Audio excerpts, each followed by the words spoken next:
Musicians Institute Guitarcraft Program, sponsor of Fox 17 Rock and Review.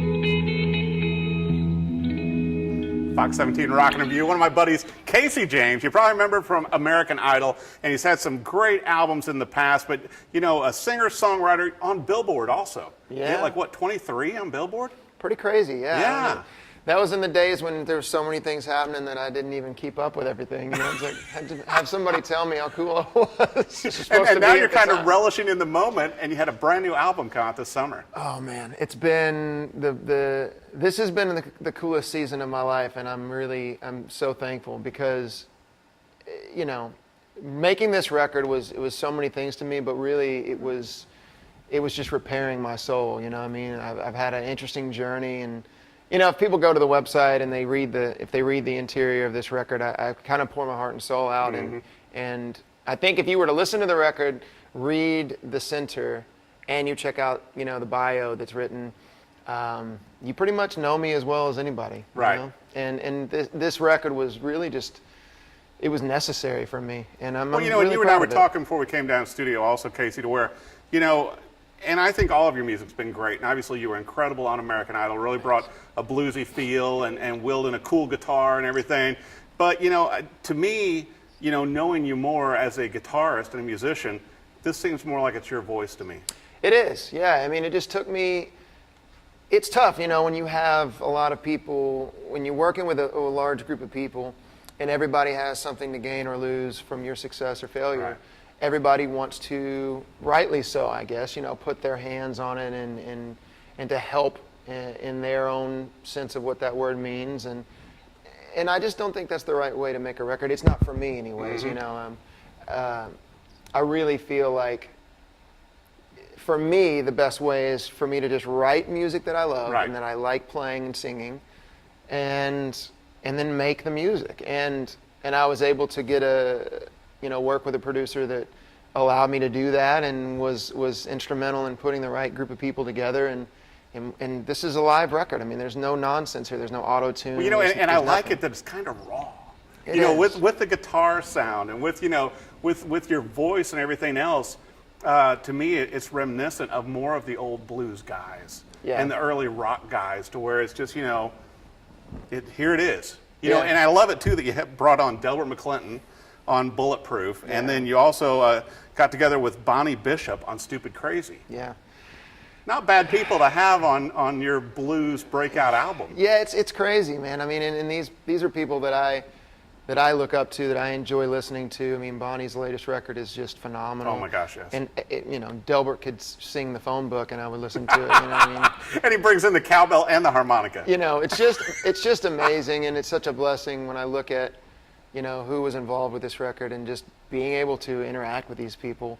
This is where I want to be musically. It's what I feel comfortable doing, and even to the extent that this is almost maybe showing off a bit, but it's not about that. It's the funny thought process is when I went and we made this record, and a lot of the guitars live, meaning like everything just happened all at once, you know. Right. And there are really special things that happen because of that. Like if I were in a room going, okay, now I got to be cool and do something showy or guitar-wise, I'm just not that kind of guy. Like it happens live for me because it's the spur of the moment. I only have one chance to do it type thing. Yeah. And so things happen in this record that, you know, normally wouldn't happen. And when we were doing the final, like we did everything, and then the next day I sang the record, like that following day, because we wanted a good vocal chain. And we really could have kept the scratch vocals that were there. we'd have been better off. But when I went in, I sang the record, and I walked into the control room. I said, okay, let's hear some stuff, because I sang each song twice, and we took the better take. Yeah. And he goes, okay, come on in, let's listen. And I said, hey, do me a favor, man. For now, just turn the auto-tune off, because I'm sure we track with it and everything. And he goes, no, we don't do that here. And I was like, what do you mean you can't turn it off? And he goes, no, we don't use it. Wow. And I was like, no, show me, because it's dead on. And what I'm getting at is I spent so much time outside of my comfort zone And I'm not like a singer's singer, you know, I can't just belt it and be dead on all the time. But if I'm doing what it is that I feel comfortable doing and I'm good at, I can sing, you know what I mean? And it was almost like I'd forgotten about the fact that I could do the job. Well, and it seems very natural because, you know, you think about, you know, when you were a teenager and you started out playing and singing and everything, and you and your brother, and then doing some gigs like with your mom and everything also. Yeah. It's like, you know, that's kind of back to your Texas roots, wouldn't you say? It absolutely is. You know, it's me just doing what I do best and being comfortable, feeling confident, and that shows. I mean, when you listen now, I'm not afraid of somebody Googling me and YouTubing some random iPhone video because it's going to be good. Right. You know, I mean, that's me just doing what we do, and it sounds like that live. I mean, it sounds just like that. Well, you know, and to me, it feels like you, and you've had so many great things go on. You know, and a lot of changes in the past few years, but you know, your baby girl's almost 2 years old. I know, it's crazy. It's crazy to think about. She's just getting, you know, everything changes. At some point, they stop being like a little. I almost don't want to say this because she'll grow up and, you know, see this one day. But they're like a lump, you know. They poop and they eat and they scream. They're not giving a lot back. No, not really. You know, they might give you a little smirk or something, but which makes your day. But now she's a human being. Mm-hmm. She stopped being a little thing. She's a person, and I talk to her, and she's starting to get, you know, and really understand. And so it's just you know, I'm in I can't say it enough. I want to knock on wood, but I'm in a great place in life. I'm just super thankful, man. Well, and also, you know, you and I were talking before we came down to the studio, and obviously we're both guitar nuts. But, you know, this is probably going to open up some things for you with some other artists. Yeah. To, you know, and obviously, you know, you've opened for Sugarland, and you've played with a lot of huge people. Yeah. You know, Taylor Swift and all this stuff, but it's like, don't you think the new album is going to open some new paths for you? Man, I hope so. You know, I've always wanted to play in front of the right crowd.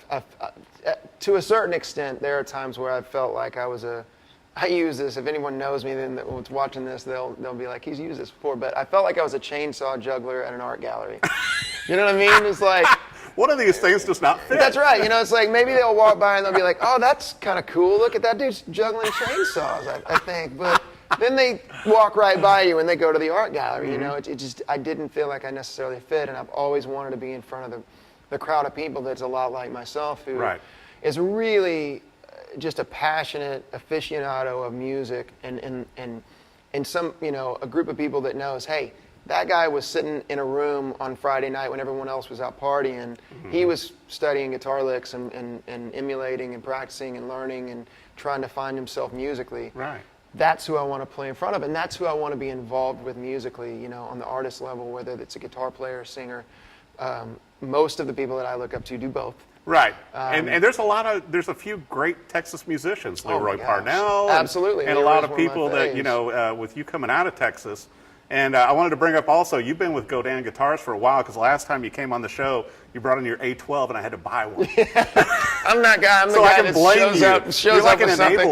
Yeah, and then you have to have it. And now you're playing out this Fifth Avenue, man. Man, I love it. I'm super thankful. This is they're a wonderful company, and they really take pride in what they do and who they work with, and they've just been sweethearts. And this guitar specifically is one of my favorites. It's a little bit dirty because it's been on the road. Well, it's well played and well loved. It's very much so. And it just, you know, I love it. It sounds killer. The only bummer is that it's a little too big for my double, you know, I have a double gig bag that I take when I do fly dates. Yeah. And it's too big for me so I'm going to have to get a different one, guys. So they'll hook you up. You know, maybe they do like a custom model. Yeah, they actually did do a one-off for me that has my name, you know, right here, and it's like, and I kind of helped to design it. Great people. They're really wonderful, man. And the main thing for me is that I've spent years getting each piece of equipment to be the right thing. You know, if it comes to single coil sounds, I've got the exact perfect guitar. You know, if it comes to, you know, a P90 or, you know, PAF, whatever, I have that sound, and I'm happy with the guitar, you know, and it's taken me my whole life to get to Well, you know, point. we were talking about before we came down to the studio, too, to where, you know, when you were on American Idol, when you came off that, it's like, you know, everybody was throwing gear at you. Oh, man. You know, they actually backed up the truck with guitars and said, well, Mr. James, your guitars are here. Yeah, pick. Yeah, it was and now crazy. that you can choose, you're sort of narrowing it down to find really what speaks to you musically and helps you write and sing. That's exactly right. You know, it's all about the right tool for the job, and you know, there are companies like this that say, you know, we realize that you may not always play this, You know, there's tons of times where I'm playing a Les Paul or a Strat or, you know, whatever. Right. It just depends on the moment. And you want to work with people that respect that and get it, and that's the most important thing, you know. So at this point now, it's about choosing brands that I believe in, that I want to work with, that I know make quality instruments, and the most important thing, that sound great. Well, and that has stuck with you through all the different music. And you know, and no kidding aside, I think this is probably your best album. I think this is your best work to date. I feel comfortable in saying that it is. You know, and you know what I thought was funny was, you know, looking back over all, you know, it's like, you know, when you were asked to take off your shirt on American Idol, and then I'm so glad that came and then out. the album, and we don't do that on the Rock and Review, and then the title, Strip It Down. That was, you know what, I had a title in mind, and there's a song on the record called Strip It All Down. Mm-hmm. And there's a reason that it's not like I forgot a word, you know. There's a reason it's not necessarily the title track, and it's not because I don't love the song or that it doesn't deserve to be the title track. It's just that that's not what it was about. But I was sitting down one day, and I had kind of already come to the conclusion that I wanted to name it X, Y, or Z. I don't remember what it was at this point. And the fella, one of the guys that I wrote Strip It All Down with, said, man, you know, Strip It All Down's a great title. He was just joking around, and I go, you know what, actually, it's kind of perfect, because on every level, from the photography, the production, the way that we recorded, the music, the songs that I wrote, everything, there was no outside influence, and I'd stripped down the process to being just me. To get it pure. To get it as pure as possible, so that what I heard and wrote would go into your ears, right?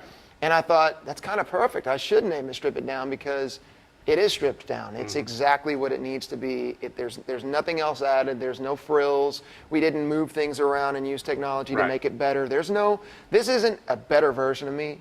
This is me with all the mistakes and the tiny little weirdnesses. Which I think is better. I rush the guitar a little bit because I'm excited, or maybe I'm a little bit behind, or maybe I miss a note vocally. That's who I am, man. Good or bad.